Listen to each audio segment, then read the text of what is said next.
Assalamualaikum warahmatullahi wabarakatuh. Apa kabar semuanya? Kembali di sini saya akan berbicara tentang saham lagi ya. Di sini saya edukasi, bukan rekomendasi. Saham itu lembar-lembar kertas kepemilikan di sebuah perusahaan tatkala kita ikut andil bermodal di emiten-emiten saham yang ada di pasar modal. Dan membelinya itu melalui sekuritas dan harus satu lot. Dan tatkala kita membelinya sendiri, itu kita menjadi seorang investor.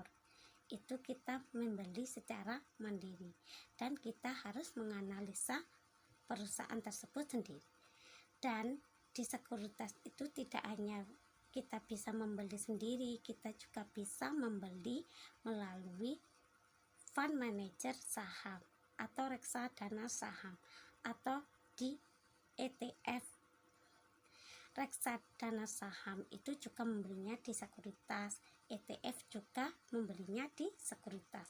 Oleh karena itu, pilihlah sekuritas yang sudah terdaftar di Bursa Efek Indonesia dan diawasi oleh OJK.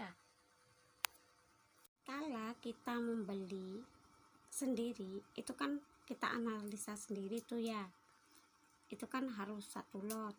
Begitu juga dengan tatkala kita membeli melalui reksadana saham tuh ya, kita kan melalui si manajer saham itu nanti kan yang memiliki saham-saham apa saja yang dipilih, bisa harganya sampai 100.000 atau di bawah 100.000 atau 10.000 gitu juga ada. Dan keuntungannya pun yang membagi keuntungan itu dari si manajer tersebut ya.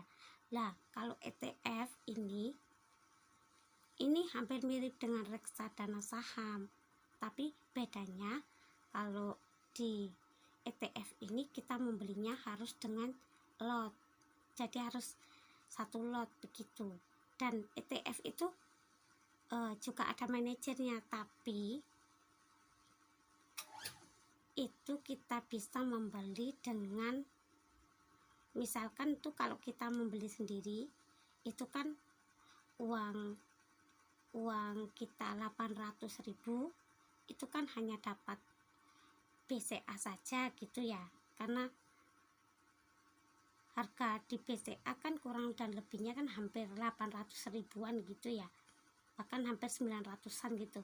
Lah itu kan hanya satu lot. Lah kalau di ETF itu gabungan, kita bisa membeli satu lot tapi dengan emiten saham ada, misalkan ada BCA, ada BRI, ada BNI. Lah itu gabungan ETF, tapi kita bisa membeli 3 perusahaan ini dengan satu lot seperti itu kalau kita membeli di ETF. Kita bisa membeli emiten yang lebih dari satu dengan jumlah satu lot seperti itu. Dan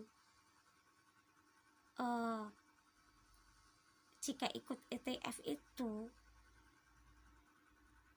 kita juga naik turun harga, kita memperoleh keuntungan juga dipengaruhi oleh naik turun saham tersebut. Jika misalkan ETF itu BCA, BNI, BRI itu pada naik ya, kita capital gain kita naik.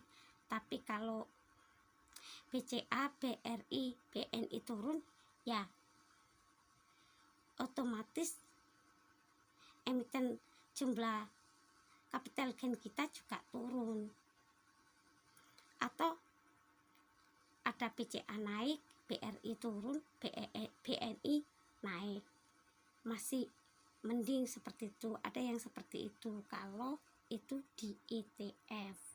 ETF itu kita membeli satu lot tapi dengan emiten yang lebih dari satu seperti itu.